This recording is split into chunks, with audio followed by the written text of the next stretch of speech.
Yo, it's Trent. Hope everyone's having a good day, good week so far. And we got how 5 major life events in 2 months changed my life forever. Story time. I don't know if this counts as a story time or not. I'll probably put it in the playlist, but it's not too happy, so I'm sorry about that. But I feel like it could help some people. I didn't realize a couple days ago when I posted that video about the breakup stuff and just, the girl thing.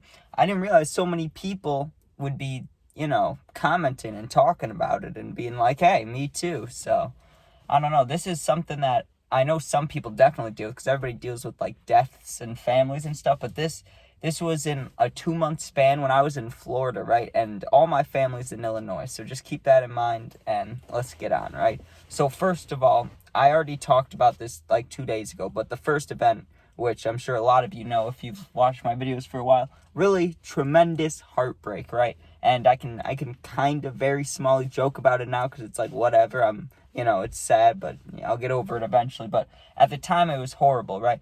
And before, like, this breakup stuff, I knew I wanted to do YouTube eventually, but I was scared to start it. So that's the one positive I got out of everything, really, is that I finally started YouTube. But besides that, ignoring that, it was just all bad, dude. Like, beforehand, I was ready to try to apply to random colleges just to be a walk-on to try to play football again. Like, little things like that. And, like, wanting to, or just join an adult league or join a basketball league. And, like, there were little things I wanted to do. There were states and places I wanted to travel to that kind of all just disappeared from me. But that's not a huge deal, right? Like, that can come back. That can just be in moody, right? But then, right, so I'm in Florida. I'm hurt from the heartbreak. And so let's advance a little bit. Okay, because the heartbreak still hasn't gone away. So I don't know if that counts. The event never ended is what I'm trying to say, right? That never ended. So we're down the road a few months. That's why I'm saying all this happened in 2 months, because I'm not really counting that in the timeline, because you'll see. I was still sad about that, right? And I was just barely debating moving back. But I was like, I'm already in Florida, it's cool here, I've met cool people, I haven't even given myself a full chance, right? Like, let me just stay longer. And then what happens? I get a call one day, or not even a call, I see a post on Facebook, okay? Think about how fucked that is. I see a post on Facebook about my uncle, right? And the way it was posted, it looked like a tribute. And I was like, no way. So I Googled his name. I texted some people. Sure enough, he had passed away, right? And he was young. Not super young, but he was in his 40s, late 40s, right? And he had let's just say he was a big partier, right? So it's not that it wasn't, like, expected, you could say. It wasn't, like, the most unexpected thing in the world. But no one told me a thing, dude. Like, nobody. And, I get it. Maybe you just don't think about me when you hear the news. Maybe you have to talk to 20 family members that day, so I slip your mind. But, I don't know. I just thought, like, maybe I'd get a text about it. The only thing I did hear about him was that he was going to the hospital for something. But, that's not, like, a major deal usually. Like, someone could go to the hospital for a broken finger or a concussion. Like, I didn't think too much about it. So I guess I did get a little warning, but I didn't know, right? Like, I just didn't know until I saw it. And, deaths are weird because even when you really care about somebody, sometimes your body doesn't fully process it right away. So I didn't process it for a while. I was just like, ooh, that's weird. But then one day I was sitting there, I was just like, man, I'm really never going to see my uncle again. And I never even got to, like, send him a text or, like, call or anything, right? Like, just nothing. So that hurt me a little bit, toughened me up a little bit, but I was like, whatever. I was still able to move on with my life really easy, right? Even though that sounds kind of fucked. It's an uncle. It's not like one of my parents. And we were close, but it wasn't like, I wasn't losing sleep over it.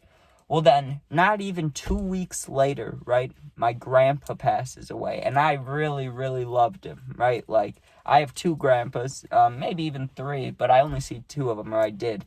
And I won't say that I looked up to him a bunch, but he just had a crazy life, right? He won the lottery twice. Who the hell does that, right? He got arrested for a long time. He did a lot of partying, and then he ended up just kind of settling, you could say. But without he spent, like, all the money. It was like, it's a crazy life story, right? So anytime I saw him from a young age, he had crazy wisdom to spit at me. And he was just funny, right? Like, back when I was 14, all the family members cared, right? And this is a family that, like, they'd let you start drinking at 16 or 17, right? If I was vaping at 14, everybody cared. He didn't give a fuck, dude. He's like, come sit next to me, let's talk about the Bears, let's talk about sports, right? And it was just super cool, and I cared about it so much. I still have this thing from the funeral. The funeral was like a year ago, 2.5, or a year and a half ago, 2 years ago. I still have his thing that I keep with me a lot, right? I got his little, I don't know what you call that, keychain memorial thing, but I always got that in my car or with me if I'm on a trip. Well, then, and that was a big hitter. That one fucked me up, right? And I was already like I hate drinking, okay?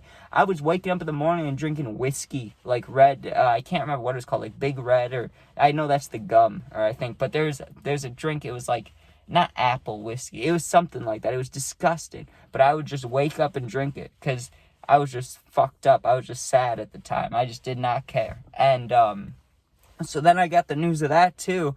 That added fuel to the fire. I was like, okay, fuck, I'm gonna just spam YouTube.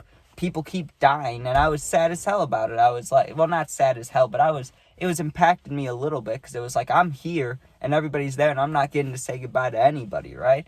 And then, not the biggest one, you would say, but definitely one that was close to me, that I just feel bad about. I still, to this day, feel, I'm not saying it's my fault, I'm not blaming myself, but a piece of me will always feel like it's definitely a little, just a tiny bit my fault, because then my cousin dies, right? And we also weren't the tightest, right? But anytime there was a family event and we saw each other, we spent the whole time together smoking and stuff. The reason I say it's slightly my fault is because he overdosed, right? I'm not going to say which thing out of respect, but he overdosed, and I didn't introduce him to that stuff, okay? But I did introduce him to just vaping and smoking the first time I met him, right? He was an innocent dude, but with, like me, a kind of a sad life where sad things happened a lot, right? So I was like, hey, man, let's smoke. He'd never smoked before. I got him high. He had a great time, right? But it was just smoking and just the vape. There was nothing else. We never even talked about anything else. And then a year later, he's dead. So it's like, fuck, man. Like, how are you not supposed to feel like it's somewhat your fault there? You know what I mean? Like, I know I didn't give him the harder stuff, but he probably never would have even tried it if I didn't get him started smoking. So I don't know, that part that kind of haunts me a little bit. I think about it at night sometimes. I feel real bad about it, but then you'd think everything's over with, right? And that one, like, I was already fucking low. Like, you could say I was a 2 out of 100 on the heart meter of like caring about life. I was real, I wouldn't even say like super depressed. It was just, I was heartbroken. I'm grieving 3 people at once in a like 1 month span. I know I said 2 months, but now that I'm thinking about it, all the deaths were really close together. The other stuff, the breakup stuff never went away. So now it's really fucking me up. So what do I decide? Okay, I'm gonna move back. And that should help. At least I'll be with certain family members. There's some I don't like, but the good outweighed the bad, right? So I'm like, okay, I'm moving back. I moved back, and I shouldn't have done this. I don't know why I did this. I talked about this in the video 2 days ago too. But have it already been 8 months in, I shouldn't have hung out with her, right? But I just tried to see if I could see my ex, and sure enough, we hung out for like a week straight, right? I'm not going to go into details, but we hung out for like a week straight, and that reignited everything for me. It probably, I could tell, it didn't do shit for her, really, and I don't mean to swear and make it sound like she's a horrible person. She's not, but yeah, it hurt me. It hurt me twice, basically, when there was no need for it. It was like a week of feeling better to just feel worse, and that's probably why I still feel it now. If I never did that, I don't know if I would have still felt it, but it really just got to me, dude. And so with all that stuff at once, I went from someone that, like, I was always ready to party. I would go to any parties. I went to like 2 in Florida, okay? Before that, the summer before that, I probably went to 40 with my friends, right? We'd go every single weekend. And if it was summer, we went like every day or every other day to parties. I would get drunk. I would get high. I hit blunts that were laced. Like, I did some crazy shit. I met up with random girls, talked to girls with boyfriends. Not that that's good. I'm not bragging about that. I'm just saying the type of person I was. I was ready to do a whole bunch of shit. I always wanted to go on a road trip. I always wanted to hang out with friends. I was ready to just do all these things. And now it's just, it just hardened me, really. And not in some ways you may think. Like, I'm not trying to say,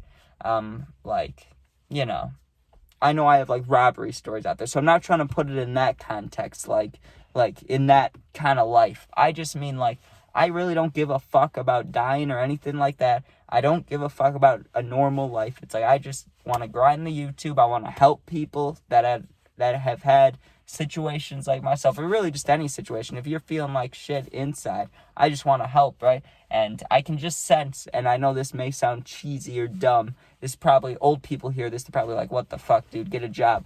But I don't know, I'm just sitting here and I feel like I've had all this shit happen. I'm supposed to do something good, right? Like, I'm not supposed to be just some normal person. I look up to these guys that had crazy lives, and yet it started out super sad. Peep Juice, I can name a bunch of others. I just am not thinking about it right now. But you see what I mean? I just feel like I'm at this point where it's like, just grind my fucking face off for the YouTube, and hopefully everything else works out, and just try to help people, right? Because what's the point? I mean, you do things right. I was doing everything right in life. Not everything, okay? That'd be a lie. But I was doing 90% of the things right in my life, and then it kind of all went to shit, and it wasn't my fault. It really wasn't. I know a lot of people say that, and it not be true, but it wasn't. I really didn't do anything to deserve all that. So it kind of just made me, you could say, turn a new stone, or just new chapter, just hardened me, however you want to say it. But now it's just like, fucking whatever, dude. Bring it on. I'm going to do my thing. But I don't know if anyone can relate to that. I'm just throwing it out there. How all these events changed me. The breakup, I know. I got into real detail about that in that video. So if you haven't seen it, I'll probably link it like 2-3 minutes in. But I get in a lot more detail about that. That one fucked me up the most. You would think the deaths, one of them would. They hurt, but nah, the breakup, like, because I had never felt that feeling of love before. It was like a whole brand new feeling. Then it was taken away from me. And now it feels like it's gone forever. So what are you going to do? But thanks for watching. I know that's like a depressing story time, if it even counts as a story time. But that's just me talking about my life, dude. I'm just getting it out there.